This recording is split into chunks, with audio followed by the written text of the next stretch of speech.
Hello everyone, I am बालस और आज हम डिस्कस करेंगे कि टाइट्रेशन क्या होता है। ठीक है, तो बेसिकली देख लेते हैं टाइट्रेशन क्या होता है।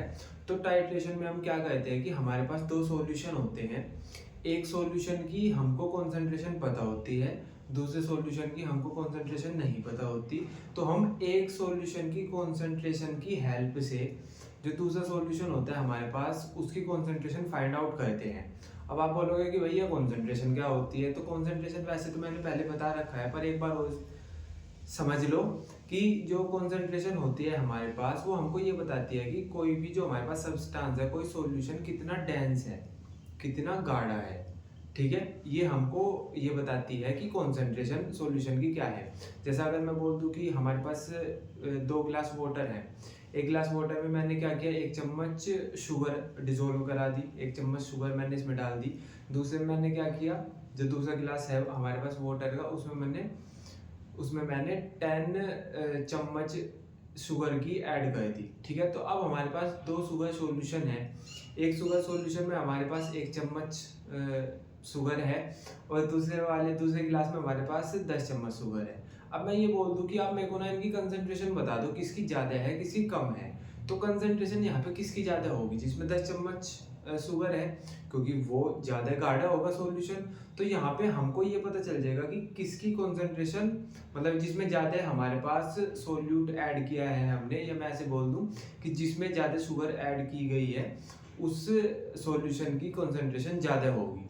ठीक है, तो बेसिकली कॉन्सेंट्रेशन हमको ये बताती है कि किस सॉल्यूशन कोई सॉल्यूशन कितना गाढ़ा है, कितना डेंस है।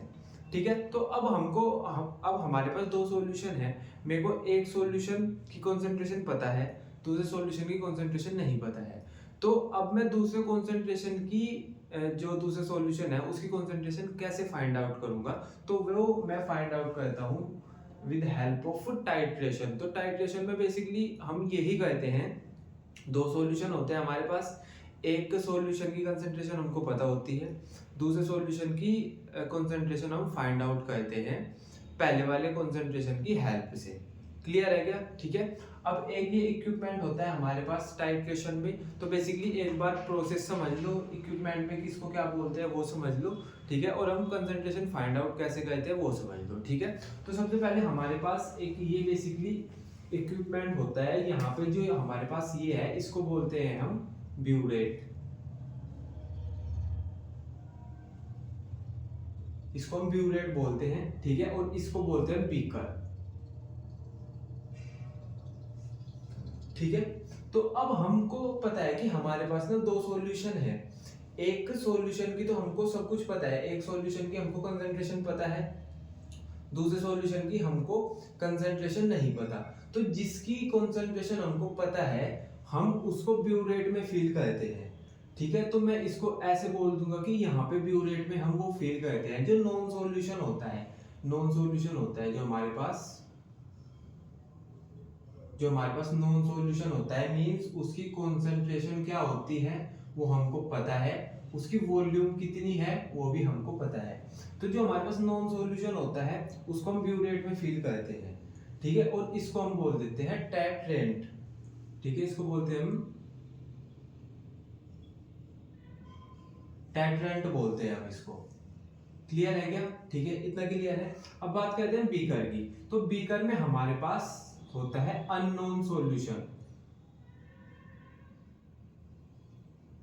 अननोन सॉल्यूशन जिसकी बेसिकली हमको कंसंट्रेशन नहीं पता होती। तो इस वाले सॉल्यूशन की हमको कंसंट्रेशन नहीं पता होती, वॉल्यूम इसकी पता होती है। भाई वॉल्यूम तो सिंपल हमको पता है कि हमने कितनी डाल रखी है बीकर में। ठीक है, वॉल्यूम इसकी हमको नहीं पता होती। और जैसे हम इसको टेट्रेंट बोलते थे, इसको बोलते हैं हम टेट्रेट। ठीक है, तो इसको हम बोल देते हैं टेट्रेंट और इसको बोल देते हैं टेट्रेट। ठीक है, नाम सिमिलर है तो थोड़ा याद रखना। ठीक है, तो बेसिकली अब हमारे पास हमको ये सब पता चल गया कि हाँ हमारे पास ब्यूरेट होती है, उसमें जिस सॉल्यूशन की हमको कंसंट्रेशन पता है वो हमने फील कर लिया, बीकर में हमने वो सॉल्यूशन फील कर लिया जिसकी कंसंट्रेशन हमको नहीं पता। ठीक है, तो अब प्रोसेस क्या होती है जिसमें हम सॉल्यूशन की कंसंट्रेशन को फाइंड आउट करते हैं। क्लियर है क्या? ठीक है, तो अब एक बार आप एग्जांपल देख लो कि हम इसको फाइंड आउट कैसे करते हैं। तो हमने क्या किया, हमारे पास दो सॉल्यूशन है। एक तो है हमारे पास पोटेशियम परमैंगनेट KMnO4, ठीक है, इसकी कंसंट्रेशन हमको पता है, तो जिसकी कंसंट्रेशन हमको पता होती है उसको हम ब्यूरेट में फिल कर लेते हैं, ठीक है। सेकंड है हमारे पास ऑक्सिलेट कंपाउंड, ठीक है, सेकंड है हमारे पास ऑक्सिलेट कंपाउंड H2C2O4, इसकी कंसंट्रेशन हमको नहीं पता, तो ये हमने बीकर में फिल कर लिया, ठीक है। अब जो हमारे पास KMnO4 होता है ये पिंक कलर का होता है, ये पिंक कलर का होता है। तो होता क्या है कि जब हमारे पास इसमें ब्यूरेट में हमने KMnO4 फिल किया हुआ है, ठीक है, और इसकी कंसंट्रेशन हमको पता है, H2C2O4 की कंसंट्रेशन हमको नहीं पता, हमने इसको बीकर में फिल कर लिया। अब हम क्या करेंगे, अब हम यहाँ से सिंगल ड्रॉप रिलीज कराएंगे KMnO4 की इस बीकर में। तो जब वो सिंगल ड्रॉप हम रिलीज कराएंगे KMnO4 की इस बीकर में, तो जब वो KMnO4 H2C2O4 के साथ मिक्स होएगा तो वो रेडॉक्स रिएक्शन करेगा, वो रेडॉक्स रिएक्शन करेगा और KMnO4 का बन जाएगा हमारे पास Mn+2 और हमारे पास CO2+4, ठीक है।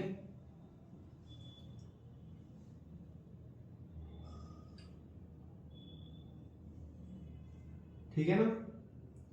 तो बेसिकली हुआ क्या कि जब हमने यहाँ से एक सिंगल ड्रॉप रिलीज कराई तो वो जब H2C2O4 के साथ मिक्स हुई तो उसने रेडॉक्स रिएक्शन की। रेडॉक्स रिएक्शन में क्या होता है, एक का ऑक्सीडेशन होता है और एक का होता है रिडक्शन। तो यहाँ पे जो हमारे पास Mn है ये +7 ऑक्सीडेशन स्टेट में है, ठीक है, और ये है Mn+2 ऑक्सीडेशन स्टेट में, मतलब इसका ऑक्सीडेशन नंबर +7 है, इसका ऑक्सीडेशन नंबर +2 है, ठीक है। तो जब बेसिकली ये यहाँ से यहाँ पे गया, जब ये +7 से +2 पे गया तो रिड्यूस हो गया, तो इसलिए हमने इसको बोल दिया कि यहाँ पे रिडक्शन हो रहा है, यहाँ पे हो रहा है रिडक्शन, ठीक है। और जब ये कार्बन हमारे पास +3 से +4 पे गया तो ये इसका ऑक्सीडेशन नंबर इंक्रीज कर गया, +3 से +4 पे चला गया, तो हमने बोल दिया यहाँ पे हो रहा है ऑक्सीडेशन,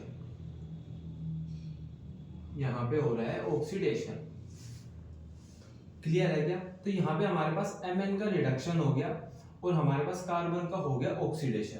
तो अब जब हमारे पास इस पिंक, ये जो KMnO4 था ये पिंक कलर का था, तो जब हमारे पास बीकर में आया तो जब KMnO4 का रिडक्शन हो गया तो स्टार्टिंग में हल्का सा पिंक हुआ, लेकिन जब KMnO4 का रिडक्शन हो गया तो वो पिंक कलर है जो हमारे पास वो बीकर में से गायब हो गया।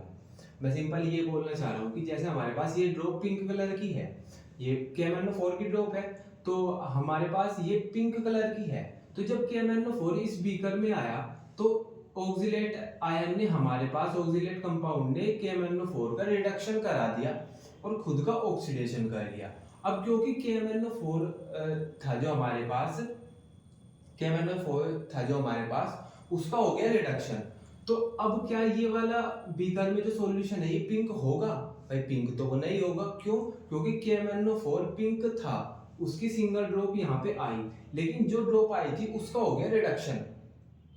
तो अब यहाँ पे ये फिर से पहले वाला कलर हो गया। पहले भाई मान ले कि ये ट्रांसपेरेंट है, इसका कोई कलर नहीं है, ठीक है, और यहाँ पे पिंक ड्रॉप आई, एक सेकंड के लिए पिंक सॉल्यूशन हुआ हमारे पास, फिर KMnO4 का रिडक्शन हो गया, ठीक है। अब जब उसका रिडक्शन हो गया तो पिंक कलर गायब हो गया, ठीक है। तो ये हमारे पास प्रोसेस हुई यहाँ पे रेडॉक्स रिएक्शन की। फिर हमने क्या किया, अब पिंक कलर तो गायब हो गया यहाँ से, ठीक है। फिर हमने सेकंड ड्रॉप रिलीज कराई। अब जब हमने सेकंड ड्रॉप रिलीज कराई KMnO4 फिर आया, पिंक कलर का था, ऑक्सीडेट आयन ने इसका भी ऑक्सीडेशन करा दिया। अब जब इसने भी इसका ऑक्सीडेशन करा दिया तो ये फिर से ट्रांसपेरेंट हो गया। फिर हमने थर्ड ड्रॉप रिलीज कराई। जब हमने थर्ड ड्रॉप रिलीज कराई फिर KMnO4 आया, H2C2O4 ने फिर इसका रिडक्शन करा दिया और फिर ये ट्रांसपेरेंट हो गया। तो अब मैं ये बोलना चाह रहा हूँ कि चलो ठीक है, हम इस प्रोसेस को कर रहे हैं, हम सिंगल ड्रॉप रिलीज करा रहे हैं और फिर रेडॉक्स रिएक्शन हो रही है इस बीकर पे, लेकिन ये प्रोसेस हमको कहाँ पे एंड करनी होती है, कब तक करेंगे हम ये वाली प्रोसेस? तो ये वाली प्रोसेस हम तब तक करेंगे जब तक हमारे पास एंड पॉइंट नहीं आ जाता, जब तक हमारे पास एंड पॉइंट ऑफ टाइट्रेशन नहीं आ जाता। तो ये जो हम सिंगल सिंगल ड्रॉप इस बीकर में रिलीज करा रहे हैं, ये हम तब तक रिलीज कराएंगे जब तक हमारे पास टाइट्रेशन का एंड पॉइंट ना आ जाए। अब पहले तो हमको ये नहीं समझ में आया कि एंड पॉइंट है क्या। चलो मान लिया हमने कि भाई एंड पॉइंट वो होता है जब हम इस प्रोसेस को स्टॉप करा देंगे, कि सिंगल सिंगल ड्रॉप जो हम इसमें रिलीज करा रहे हैं इसको हम स्टॉप करा देंगे जब हमारे पास एंड पॉइंट आएगा। तो आप ये समझ लो पहले एंड पॉइंट ऑफ टाइट्रेशन होता क्या है।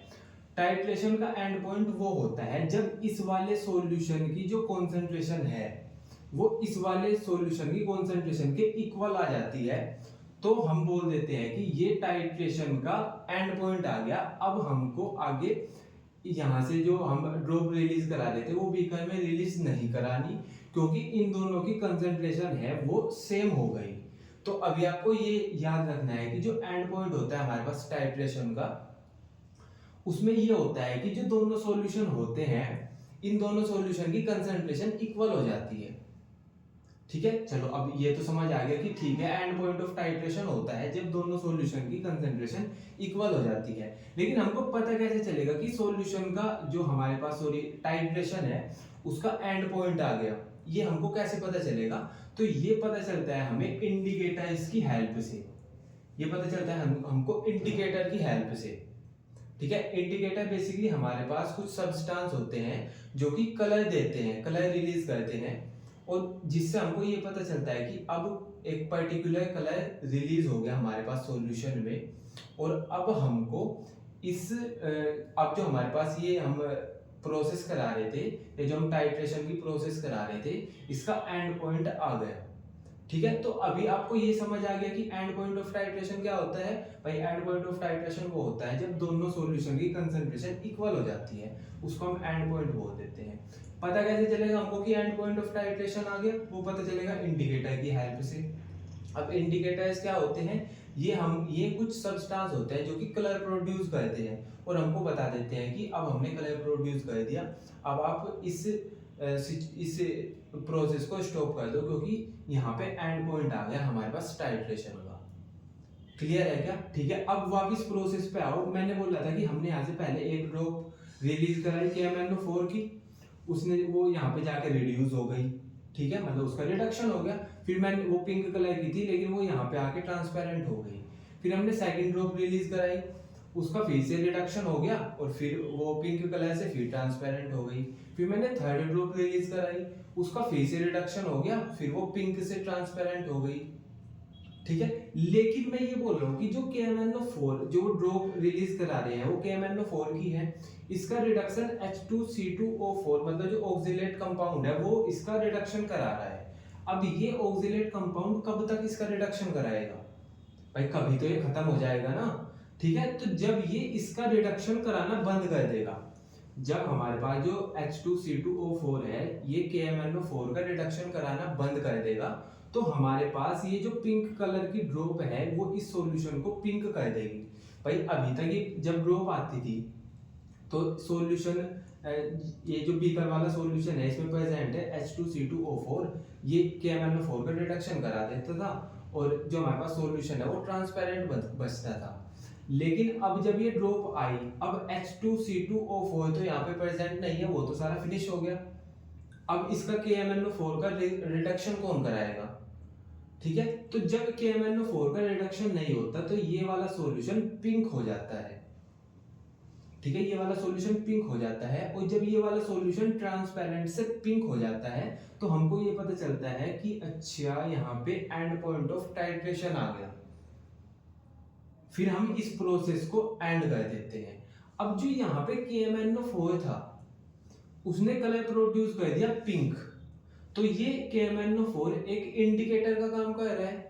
भाई हम बोलते हैं ना कि जो सब्सटेंस हमारे पास कलर प्रोड्यूस करते हैं उनको हम इंडिकेटर्स बोलते हैं। तो यहाँ पे कोई बाहर से सब्सटेंस तो आया नहीं, यहाँ पे जो KMnO4 था पिंक कलर का था, इसको हमने यहाँ पे ड्रॉप कराया, रिलीज कराया इसकी ड्रॉप को, और इसने क्या किया, यहाँ पे पिंक कलर प्रोड्यूस कर दिया। पहले नहीं किया, क्यों? क्योंकि पहले तो हमारे पास H2C2O4 था, वो उसका रिडक्शन कराता रहा, ड्रॉप आई, इसने उसका रिडक्शन करा दिया। लेकिन जब ये खत्म हो गया तो हमारे पास जो वो ड्रॉप आई उसने इस सॉल्यूशन को पिंक कर दिया। अब क्योंकि पिंक हो गया, कलर प्रोड्यूस होगा, हमको पता चला कि अच्छा KMnO4 ने यहाँ पे इंडिकेटर का काम कर दिया, कलर प्रोड्यूस हो गया, पिंक कलर हो गया हमारे पास सॉल्यूशन का। अब हमारे पास एंड पॉइंट ऑफ टाइट्रेशन आ गया, एंड पॉइंट ऑफ टाइट्रेशन आ गया, और अब हम इस प्रोसेस को स्टॉप कर देते हैं। तो यहाँ पे जो इंडिकेटर का काम किया वो किया KMnO4 ने, और इसको हम सेल्फ इंडिकेटर बोलते हैं। अब हम टाइप्स पढ़ेंगे, self indicator, internal indicator, external indicator, styles indicator, ठीक है। तो अभी जो हमने पढ़ा KMnO4 ये एक सेल्फ इंडिकेटर है। अभी हम इसकी बात दोबारा फिर से करेंगे, लेकिन अभी आपको ये वाली प्रोसेस समझ आई क्या? सिंपल आपको ये समझ आया कि एंड पॉइंट ऑफ टाइट्रेशन क्या होता है, इंडिकेटर क्या होता है, प्रोसेस को हमको कब तक करानी है ये हमको एंड पॉइंट ऑफ टाइट्रेशन बताएगा कि यहाँ पे आप इस प्रोसेस को स्टॉप कर दो, ठीक है। और एंड पॉइंट ऑफ टाइट्रेशन कब आएगा ये हमको इंडिकेटर बताएगा, ठीक है। तो बेसिकली ये सब प्रोसेस हुई, जब हम हमारा एंड पॉइंट ऑफ टाइट्रेशन आया तब इन दोनों सॉल्यूशन की जो कंसंट्रेशन है वो इक्वल आ गई, ठीक है। तो अब हम न्यूमेरिकल वैल्यू कैसे फाइंड आउट करेंगे कंसंट्रेशन की, ठीक है। तो एक बार वो देख लो। अब मैंने ना आपको ना लास्ट वाले लेक्चर में मैंने आपको बैलेंस करना सिखाई थी इक्वेशन, जो रेडॉक्स रिएक्शन होती है उसको हम कैसे बैलेंस करते हैं, ठीक है। तो हमारे पास ये बैलेंस इक्वेशन है, मतलब ये वाली, अगर मैं यहाँ को 2 लिख दिया जाए और ये 5 लिख दिया जाए तो हमारे पास एक बैलेंस्ड रेडॉक्स रिएक्शन हो गई, ठीक है। कैसे आई वो मैंने आपको लास्ट लेक्चर में बताया था ना कि यार कैसे बैलेंस करते हैं हम रेडॉक्स रिएक्शन को, है ना। तो आई होप आपको वो चीज आती होगी, ठीक है। तो उससे आगे से बताता हूँ मैं। तो अब हमारे पास ये एक बैलेंस्ड रेडॉक्स रिएक्शन आ गई। हमको इससे ये पता चलता है कि जो हमारे पास 2 मोल KMnO4 है वो 5 मोल H2C2O4 से रिएक्ट करता है। तो अब अगर मैं इनका रेशो लिख लूँ तो मैं ऐसे लिख सकता हूँ क्या कि अगर मैं इसको N1 मान लूँ, N1/N2 इज इक्वल टू हो जाएगा हमारे पास 2/5। ऐसा हो सकता है क्या भाई? हो सकता है, क्योंकि अब n क्या होता है, नंबर ऑफ मोल। तो मैंने बोल दिया कि अगर मैं 2 मोल KMnO4 की रिएक्शन 5 मोल H2C2O4 से करा देता हूँ, है ना भाई, कह रहे हैं ये 2 मोल KMnO4 5 मोल H2C2O4 से रिएक्ट कर रहे हैं, ठीक है ना। तो अब मैं ऐसे इनके मोल का रेशो लिख लेता हूँ, N1 ratio upon N2, sorry N1/N2 is equal to 2/5, ये हो जाएगा, ठीक है। अब मेरे को ये बताओ कि जो कंसंट्रेशन होती है, अब कंसंट्रेशन हम कई सारी तरह की कंसंट्रेशन होती है, मोलैरिटी, मोल फ्रैक्शन, है ना, ठीक है। तो हम यहाँ पे लेते हैं कि जो कंसंट्रेशन होती है हमारे पास मोलैरिटी, वो चेक करेंगे हम भाई। अब मैं बोल रहा हूँ कि मेरे को ना इसकी कंसंट्रेशन फाइंड आउट करनी है। अब कंसंट्रेशन भी कौन सी वाली फाइंड आउट करनी है, हमने some basic concept of chemistry means mole concept में पढ़ा था कि कई सारी कंसंट्रेशन होती है। तो हम यहाँ पे मोलैरिटी फाइंड आउट कर रहे हैं। तो हमको पता है कि मोलैरिटी का फॉर्मूला क्या होता है, number of mole of solute upon volume,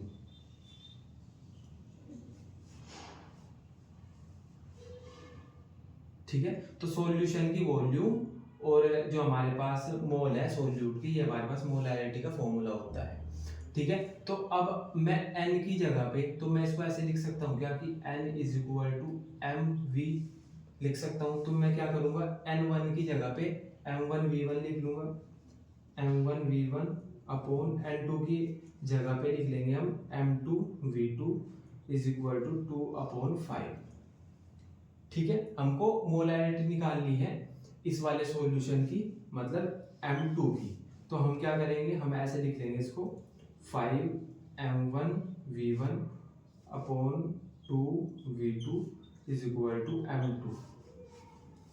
तो ये हमारे पास आ जाएगी मोलैरिटी, हमारे पास जो सेकंड सॉल्यूशन है उसकी, ठीक है। अब हमारे पास M1 क्या है, M1 तो भाई इसकी मोलैरिटी है, मतलब इसकी कंसंट्रेशन है।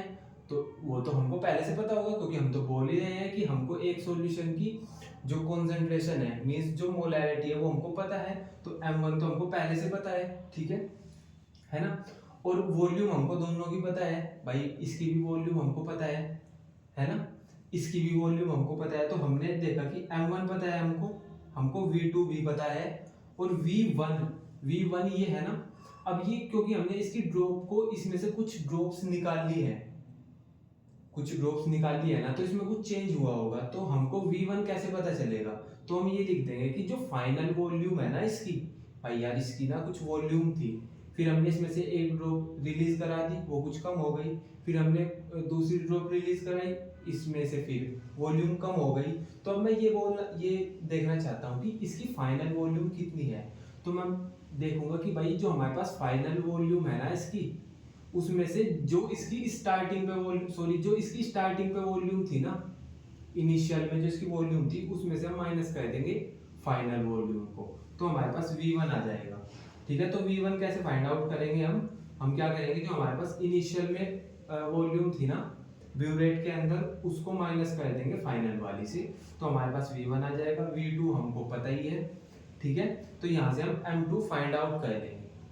ठीक है, तो बेसिकली आपको सिर्फ इतना समझना है कि हमारे पास टाइट्रेशन क्या होता है, दो सॉल्यूशन होते हैं, एक सॉल्यूशन की कंसंट्रेशन पता होती है, दूसरे की हमको फाइंड आउट करनी होती है। फॉर्मूला क्या होता है, फॉर्मूला हमारे पास ये आ गया यहाँ पे, मतलब फॉर्मूला हम फाइंड आउट ऐसे करते हैं। ठीक है, प्रोसेस क्या होती है वो मैंने आपको कंप्लीट समझा दी। एंड पॉइंट ऑफ टाइट्रेशन क्या होता है, जब टाइट्रेशन की जो प्रोसेस करा रहे हैं हम, ड्रॉप रिलीज करा रहे हैं, उसको जब हम स्टॉप करा देते हैं। ठीक है, सेल्फ इंडिकेटर क्या होता है, इंडिकेटर हमको ये बताता है कि अब एंड पॉइंट ऑफ टाइट्रेशन आ गया। क्लियर है क्या? ठीक है, तो आई होप आपको इतना सब समझ आ गया होगा, है ना। अभी हम डिस्कस करेंगे कि इंडिकेटर्स क्या होते हैं। ठीक है, तो अभी हम ये देख लेते हैं कि हमारे पास जो इंडिकेटर्स होते हैं वो क्या होते हैं। तो मैंने अभी आपको बताया कि जो इंडिकेटर्स होते हैं वो ऐसे सब्सटेंस होते हैं जो सॉल्यूशन में कलर प्रोड्यूस करते हैं, और हमको ये पता चलता है कि अब एक इंडिकेटर ने कलर प्रोड्यूस कर दिया, तो एंड पॉइंट आ गया। अब मैं ये बोल रहा हूँ कि इंडिकेटर जो होते हैं हमारे पास वो कई तरह के होते हैं। पहला होता है सेल्फ इंडिकेटर। सेल्फ इंडिकेटर वो होते हैं कि इनको हमको बाहर से नहीं ऐड करना पड़ता, ये अपने आप ही इंडिकेटर का काम करते हैं। जैसे हमारे पास दो सॉल्यूशन थे, KMnO4 और ऑक्जेलेट कंपाउंड। तो जो हमारे पास KMnO4 था ये सेल्फ इंडिकेटर था, इसने टाइम आने पे अपने आप ही कलर प्रोड्यूस कर दिया। ठीक है, तो इसको बोल देंगे हम सेल्फ इंडिकेटर। ठीक है, बेसिकली ये वही वाली रिएक्शन है, KMnO4 को हमने ब्यूरेट में फिल किया और H2C2O4 को हमने बीकर में फिल किया। ठीक है, इनकी रिएक्शन हुई, Mn+2 मिला हमको और CO2 मिला, है ना। यहाँ पे KMnO4 का रिडक्शन हो गया Mn में और इसका ऑक्सीडेशन हो गया। ठीक है क्या, ये समझ आएगा इसकी। सेल्फ इंडिकेटर बेसिकली वो सब्सटेंस होते हैं जो अपने आप ही इंडिकेटर का काम करते हैं। ठीक है, इसके बाद आता है इंटरनल इंडिकेटर। इंटरनल इंडिकेटर में क्या होता है कि हमने तीन चीजें लेते हैं हम जब हम टाइट्रेशन कराते हैं with the help of internal indicator. ठीक है, तो हम क्या करेंगे, यहाँ पे एक सॉल्यूशन ले लेंगे। ठीक है, एक सॉल्यूशन हम बीकर में ले लेंगे। ठीक है, और प्लस में हम बीकर में एक इंटरनल इंडिकेटर को फिल करेंगे, मतलब हम बीकर में थोड़ा सा इंटरनल इंडिकेटर होता है जो उसको मिला देंगे। ठीक है, तो सेकंड वाले का एग्जांपल देखो, हमारे पास होता क्या है कि हमारे पास डाइफिनाइल एमीन होता है, ये एक इंटरनल इंडिकेटर होता है। तो हम क्या करेंगे, हमारे पास K2Cr2O7 है, पोटेशियम डाइक्रोमेट। तो इसमें हम क्या करेंगे, पोटेशियम डाइक्रोमेट को हम ब्यूरेट में फिल करेंगे। हमने क्या किया, पोटेशियम डाइक्रोमेट को ब्यूरेट में फिल कर दिया। इसकी कंसंट्रेशन हमको पता है क्योंकि जिसको हम फिल करते हैं ब्यूरेट में उसकी कंसंट्रेशन हमको पता होती है। सेकंड क्या है, हमारे पास आयरन Fe2 पॉजिटिव, इसको हमने बीकर में फिल कर दिया। ठीक है, तो हमारे पास दो सब्सटेंस हो गए, एक को हमने ब्यूरेट में फिल कर लिया, एक को हमने बीकर में फिल कर दिया। ब्यूरेट वाले की कंसंट्रेशन हमको पता है और ये बीकर वाले की कंसंट्रेशन हमको फाइंड आउट करनी है। प्लस में हमने क्या किया, इसमें यहाँ पे थोड़ा सा इंटरनल इंडिकेटर और मिक्स कर दिया। इसमें इंटरनल इंडिकेटर क्या ले रहे हैं हम, डाइफिनाइल एमीन। ठीक है, ये समझ आया। तो हमने तीन चीजें ली यहाँ पे, K2Cr2O7, Fe2 पॉजिटिव और यहाँ पे डाइफिनाइल एमीन को हमने मिक्स कर दिया बीकर में। क्लियर है क्या? ठीक है, अब देखो होता क्या है, अब हमारे पास जो K2Cr2O7 है या मैं इसको आयनिक फॉर्म में Cr2O7 लिख दूं, ये तो मत कंफ्यूज करना कि मैं बार बार बोल रहा हूँ K2Cr2O7 और यहाँ पे लिखा हुआ है Cr2O7। तो जब हम इसको आयनिक फॉर्म में लिखते हैं तो ये ऐसा हो जाता है Cr2O7 2 नेगेटिव। ठीक है, तो बेसिकली हमने यहाँ पे एक्वस में ले रखा है ना, तो ये हमको आयनिक फॉर्म में लेते हैं यहाँ पे। ठीक है, तो हो क्या रहा है कि जैसे अब हमने क्या क्या किया, ब्यूटेट में K2Cr2O7 ले लिया, बीकर में Fe ले लिया और प्लस में हमने डाइफिनाइल एमीन जो कि इंटरनल इंडिकेटर है वो ले लिया। अब हम टाइट्रेशन की प्रोसेस स्टार्ट करेंगे। उसमें क्या करेंगे हम कि हम सबसे पहले 1 ड्रॉप रिलीज कराएंगे बीकर में। ठीक है, तो जब 1 ड्रॉप रिलीज होगी बीकर में तो हमारे पास होगा क्या कि Cr2O7 या K2Cr2O7 का रिडक्शन करा देगा Fe2 पॉजिटिव। ठीक है ना, जैसे हमारे पास KMnO4 का रिडक्शन करा दिया था ऑक्सिलेट कंपाउंड ने, वैसे ही हमारे पास जो Cr2O7 है इसका रिडक्शन करा देगा हमारे पास Fe2 पॉजिटिव। तो Cr2O7 का रिडक्शन हो जाएगा, Cr+3 मिलेगा हमको, और क्योंकि रिडक्शन कराएगा हमारे पास Fe और जो रिडक्शन कराता है वो खुद का ऑक्सीडेशन कराता है, तो यहाँ पे ऑक्सीडेशन हो गया हमारे पास Fe का। तो सिंपल हुआ क्या, हमने सिंगल ड्रॉप रिलीज कराई K2Cr2O7 की, फिर हमारे पास बीकर में गई वो, उसने Fe के साथ मिलकर रेडॉक्स रिएक्शन करी। रेडॉक्स रिएक्शन में क्या हुआ, Fe ने K2Cr2O7 को रिड्यूस करा दिया और खुद का कर लिया इसने ऑक्सीडेशन। ठीक है, तो जब हमारे पास K2Cr2O7 का रिडक्शन कराता है आयरन, तो हमको हल्का ग्रीन कलर मिलता है, हमको हल्का ग्रीन कलर मिलता है। ठीक है, तो हमने ड्रॉप रिलीज कराई, K2Cr2 आया बीकर में, Fe ने उसका रिडक्शन करा दिया, हमको ग्रीन कलर मिल गया। ठीक है, फिर हमने क्या किया कि हमने सेकंड ड्रॉप रिलीज कराई, Fe ने उसका फिर से रिडक्शन करा दिया, हमको फिर ग्रीन कलर मिला। फिर हमने थर्ड ड्रॉप रिलीज कराई K2Cr2O7 की, बीकर में फिर K2Cr2O7 आया, Fe ने उसको फिर रिड्यूस करा दिया, हमको फिर ग्रीन कलर मिल गया। लेकिन एक टाइम के बाद Fe खत्म हो जाएगा, और जब Fe खत्म हो जाएगा तो वो फिर K2Cr2O7 को रिड्यूस नहीं करा पाएगा। तो सॉल्यूशन में जो ग्रीन कलर आ रहा था वो ग्रीन कलर फिर नहीं आएगा। फिर क्या होगा, क्योंकि अब हमने ड्रॉप रिलीज कराई, Fe हमारे पास खत्म हो चुका, अब बीकर में क्या क्या बचा, बीकर में बचा K2Cr2O7 और हमारे पास डाइफिनाइल एमीन जो कि इंटरनल इंडिकेटर हमने फिल कराया था बीकर में। तो अब K2Cr2O7 ना बहुत अच्छा ऑक्सीडाइजिंग एजेंट होता है, क्योंकि यहाँ पे भी तो इसका रिडक्शन हो रहा है ना। अब जो रिडक्शन होता है ना, मतलब जिन कंपाउंड्स का रिडक्शन होता है वो अच्छे ऑक्सीडाइजिंग एजेंट होते हैं, वो अपना तो रिडक्शन कर लेंगे, लेकिन दूसरों को बोलते हैं कि नहीं यार रिडक्शन अच्छी चीज नहीं है, तुम ऑक्सीडेशन करो। तो जो हमारे पास K2Cr2O7 होता है ये बहुत अच्छा ऑक्सीडाइजिंग एजेंट होता है। तो ये क्या करेगा, ये डाइफिनाइल एमीन को ऑक्सीडाइज करा देगा, और जब ये उसको ऑक्सीडाइज करा देगा तो जो डाइफिनाइल एमीन होता है इसकी ऑक्सीडाइज फॉर्म ब्लू कलर की होती है। मतलब जब ये K2Cr2O7 डाइफिनाइल एमीन को ऑक्सीडाइज करा देगा तो हमारे पास जो सॉल्यूशन मिलेगा वो ब्लू कलर का हो जाएगा, और हमको ये पता चल जाएगा कि अच्छा अब हमारे पास ब्लू कलर का सॉल्यूशन हो गया, इंडिकेटर ने ब्लू कलर प्रोड्यूस कर दिया, तो अब एंड पॉइंट ऑफ टाइट्रेशन आ गया, हमको यहां से पता चल जाएगा।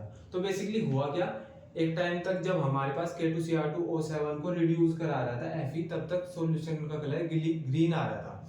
फिर एक टाइम के बाद Fe खत्म हो गया, K2Cr2 अभी है हमारे पास, और बीकर में हमारे पास डाइफिनाइल एमीन है। तो K2Cr2O7 डाइफिनाइल एमीन को ऑक्सीडेशन करा देगा, डाइफिनाइल एमीन का, और जब इसकी ऑक्सीडाइज फॉर्म होती है ब्लू कलर की तो हमारे पास ब्लू कलर का सॉल्यूशन मिलेगा हमको, जिससे हमको ये पता चलेगा कि अच्छा एंड पॉइंट ऑफ टाइट्रेशन आ गया। ठीक है, तो ये होता है हमारे पास इंटरनल इंडिकेटर्स। तो इंटरनल इंडिकेटर में हमने क्या किया, बाकी प्रोसेस तो सेम ही थी, लेकिन यहाँ पे हमने बस जो सेल्फ इंडिकेटर था उसमें तो KMnO4 अपने आप ही कलर प्रोड्यूस कर रहा था।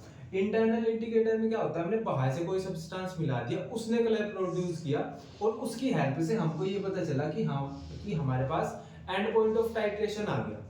क्लियर है क्या? ठीक है, तो आई होप आपको सेल्फ इंडिकेटर क्लियर हो गया होगा, इंटरनल इंडिकेटर क्लियर हो गया होगा, है ना। अब बचता है हमारे पास एक्सटर्नल इंडिकेटर। अब भैया एक्सटर्नल इंडिकेटर क्या होता है? एक्सटर्नल मींस, तो हम क्या करते हैं, हम यहाँ पे एक ग्रूव्ड टाइल्स लेते हैं। बेसिकली हमारे पास एक प्लेट होती है जिसमें छोटे छोटे बॉक्सेस होते हैं, ठीक है। तो एक प्लेट है, इसमें छोटे छोटे कॉलम से हैं, उसको हम ग्रूव्ड टाइल बोल देते हैं, ठीक है। तो ये जो रिएक्शन हमने यहाँ पे कराई है, सेम सेम रिएक्शन यही कराएंगे हम। इसमें अलग क्या होगा कि मतलब डिफरेंस क्या है इसमें? इसमें हम क्या करेंगे, जैसा हमने स्टार्टिंग में K2Cr2O7 की एक ड्रॉप रिलीज कराई हमने बीकर में, और उसने बीकर में आकर रेडॉक्स रिएक्शन की, तो हम उस वाली फेज में से जो बीकर में सॉल्यूशन है वहां से एक ड्रॉप उठाएंगे, और ये जो हमारे पास ग्रुव्ड टाइल है इसमें हम एक एक्सटर्नल इंडिकेटर फील करेंगे, पोटेशियम फेरिसाइनाइड, ठीक है। तो हमारे पास ग्रुव्ड टाइल है, उसमें हमने एक्सटर्नल इंडिकेटर फील कर रखा है जिसका नाम है पोटेशियम फेरिसाइनाइड, ठीक है।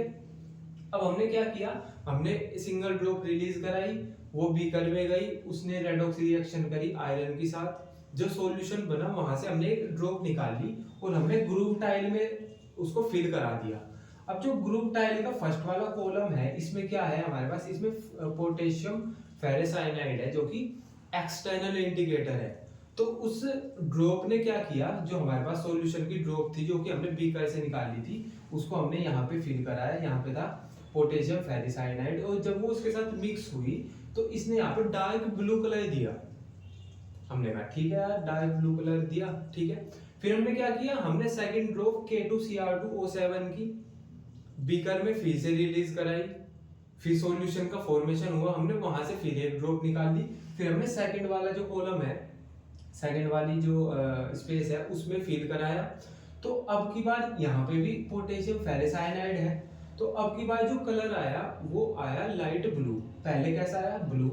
सब्सटेंस तो सब में, सब्सटेंस हमारे पास सब में एक्सटर्नल इंडिकेटर है, पोटेशियम फेरिसाइनाइड है 6 के 6 बॉक्सेस में, पर जो पहली ड्रॉप डाली हमने वो डार्क ब्लू आई। फिर हमने जब उसी प्रोसेस को दोबारा से करा, एक ड्रॉप निकाल ली, सेकंड ड्रॉप डाली तो लाइट ब्लू आई, फिर उससे लाइट आई, फिर उससे लाइट आई, फिर सबसे लाइट आई, फिर उससे भी लाइट आई। तो हम क्या करेंगे, हम जैसे जैसे हम प्रोसेस को आगे बढ़ाएंगे और हम एक एक ड्रॉप को सॉल्यूशन की निकाल लेंगे वहां से और इस प्लेट में डालेंगे, तो जो कलर डार्क आ रहा है ना, डार्क ब्लू कलर आ रहा है, वो लाइट होता चला जाएगा, और इससे हमको ये पता चलेगा कि हमारे पास एंड पॉइंट ऑफ टाइट्रेशन आ गया, ठीक है। तो जब हम ये प्रोसेस फॉलो करेंगे और डार्क कलर आ रहा है, डार्क ब्लू फिर लाइट ब्लू फिर ओ लाइट, तो इससे हमको ये पता चलेगा कि हमारे पास जो इंडिकेटर्स है एंड एक्सटर्नल इंडिकेटर का जो कलर है वो डार्क ब्लू से लाइट ब्लू होता जा रहा है, और अब हमारे पास जो एंड पॉइंट ऑफ टाइट्रेशन है वो आ चुका है। अब हमको जो प्रोसेस है ड्रॉप रिलीज करा के रेडॉक्स रिएक्शन कराने वाली, उसको स्टॉप कर देना है, ठीक है। तो बेसिकली एक्सटर्नल इंडिकेटर ऐसे होते हैं जिनको हम ग्रूव टाइल में फिल कराते हैं, ठीक है। अच्छा, ये वाला जो मेथड है एक्सटर्नल इंडिकेटर वाला, ये इतना ज्यादा इफेक्टिव मेथड नहीं है, क्योंकि यार इसमें बहुत काम जाम है ना। इसमें एरर, जो एरर होता है ना उसकी प्रोबेबिलिटी बनी रहती है, तो एक्सटर्नल इंडिकेटर होते हैं जो, उनको हम इतना ज्यादा प्रीफर नहीं करते, ठीक है। इसके बाद होता है स्टार्च इंडिकेटर। तो स्टार्च इंडिकेटर में क्या होता है कि जो स्टार्च होता है ये हमारे पास जो आयोडाइड आयन होता है, जो हमारे पास आयोडाइड होता है उसको आयोडीन में ऑक्सीडाइज कर देता है।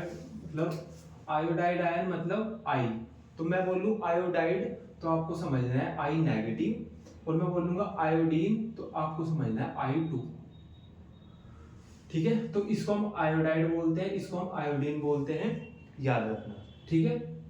अब देखो, अब होता क्या है कि जब स्टार्च की प्रेजेंस होती है ना, जब स्टार्च इंडिकेटर प्रेजेंट होता है हमारे पास, तो वो आई नेगेटिव को I2 में ऑक्सीडाइज कर देता है, ठीक है। तो अभी हम यही वाली प्रोसेस पढ़ेंगे कि जब हमारे पास स्टार्च इंडिकेटर होता है तो वो I को ऑक्सीडाइज करा देता है I2 में। तो इस वाली प्रोसेस में हमारे पास 2 स्टेप होते हैं, समझ लेते हैं। इसमें हम कहते क्या है, हम सिंपल वही ब्यूरेट लेंगे, हम ब्यूरेट लेंगे, है ना। उसमें हम Cu2 पॉजिटिव फिल कर लेंगे जिसकी कॉन्सेंट्रेशन हमको पता है। फिर हम बीकर में लेंगे I नेगेटिव, ठीक है, और स्टार्च की प्रेजेंस होगी हमारे पास।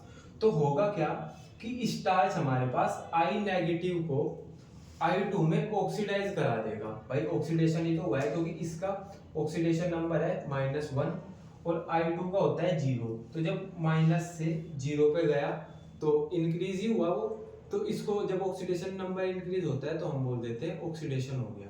ठीक है, तो हमारे पास हुआ क्या कि स्टार्च ने I नेगेटिव से I2 में कन्वर्ट कर दिया, मतलब I नेगेटिव का या आयोडाइड का ऑक्सीडेशन करा दिया और Cu का हो गया रिडक्शन। ठीक है, इतना क्लियर है क्या? तो सिंपल हमने क्या किया, हमने ब्यूरेट में हमने Cu2 पॉजिटिव लिया और बीकर में I नेगेटिव था और स्टार्च की प्रेजेंस थी, स्टार्च था, हमने ऊपर से एक ड्रॉप रिलीज कराई तो Cu हमारे पास I नेगेटिव के पास आया, है ना, रेडॉक्स रिएक्शन हुई, I नेगेटिव चला गया I2 में और Cu2 पॉजिटिव का हो गया रिडक्शन, मतलब I का हो गया ऑक्सीडेशन और Cu का हो गया रिडक्शन। क्लियर है क्या? ठीक है, अब देखो, अब हमको मिला क्या कि जो अब हमारे पास जो सॉल्यूशन मिला हमको वो डार्क ब्लू मिला, हमको सॉल्यूशन डार्क ब्लू मिला। हमने फिर सेकंड ड्रॉप रिलीज कराई तो Cu2 पॉजिटिव फिर से आया हमारे पास बीकर में, Cu2 पॉजिटिव यहाँ से फिर से बीकर में आया, सारी प्रोसेस सेम हुई और फिर से हमको डार्क ब्लू कलर मिला। तो ऐसे तो हमको डार्क ब्लू कलर मिलता चला जाएगा, है ना। इसके बाद हमने क्या किया कि जो हमारे पास ब्यूरेट था उसमें थोड़ा सा थायोसल्फेट आयन मिक्स कर दिया। तो होगा क्या कि जैसे ही हम ड्रॉप रिलीज कराएंगे तो बीकर में थोड़ा सा थायोसल्फेट आयन आ जाएगा। ठीक है, वो क्या करेगा, क्योंकि बीकर में प्रेजेंट है हमारे पास I2 और थायोसल्फेट आयन बीकर में आके I2 का रिडक्शन करा देगा। ठीक है, और जब I2 हमारे पास रिड्यूस हो जाएगा तो हमारे पास जो सॉल्यूशन होगा वो कलरलेस हो जाएगा। तो पहले जब I2 का ऑक्सीडेशन हो रहा था तो हमको कलर मिल रहा था ब्लू, और जब हमने यहाँ पे जो थायोसल्फेट आयन को मिक्स कराया तो हमारे पास जो सॉल्यूशन था उसका कलर हो गया कलरलेस। ठीक है, उसमें अभी कोई कलर नहीं है। तो इससे हमको ये पता चल जाएगा कि जो हमारे पास एंड पॉइंट ऑफ टाइट्रेशन होता है वो आ चुका है। ठीक है, क्योंकि हमारे पास हमको ट्रांसपेरेंट कलर मिला है, मतलब कलरलेस सॉल्यूशन मिला है। ठीक है, तो बेसिकली ये हमारे पास होता है स्टार्च इंडिकेटर। अब जो स्टार्च इंडिकेटर होता है वो बेसिकली हम यूज करते हैं आई के लिए ही, मतलब जो आयोडाइड आयन होता है या आयोडाइड होता है या आयोडीन होता है, ये बस उसी को, मतलब उसी के एंड ऑफ टाइट्रेशन को देखने के लिए यूज किया जाता है। ठीक है, तो बेसिकली ये हो गया हमारे पास स्टार्च इंडिकेशन। दोबारा बता देता हूँ मैं एक बार, इसमें 2 स्टेप होते हैं। पहले हम कॉपर को रिलीज कराएंगे तो I नेगेटिव से I2 में चला जाएगा हमारे पास, और मतलब I नेगेटिव का ऑक्सीडेशन हो जाएगा और कलर हो जाएगा हमारे पास ब्लू। फिर हम उसमें थोड़ा सा थायोसल्फेट आयन रिलीज कराएंगे तो होगा क्या कि I2 से I में चला जाएगा, मतलब आयोडीन से आयोडाइड आयन बन जाएगा, या मैं ऐसे बोल दूं आयोडीन का रिडक्शन हो जाएगा। तो हमको क्या कलरलेस सॉल्यूशन मिलेगा, जिसको हम बोल देंगे कि अब हम ये हमारे पास एंड पॉइंट ऑफ टाइट्रेशन आ गया। ठीक है, तो बेसिकली हमने 4 जो हमारे पास इंडिकेटर्स थे वो डिस्कस किए, self indicator, internal indicator, external indicator और स्टार्च इंडिकेटर। ठीक है, तो आई होप आपको इतना सब समझ आ गया होगा। ठीक है, बाकी हम कल पढ़ेंगे। बाय।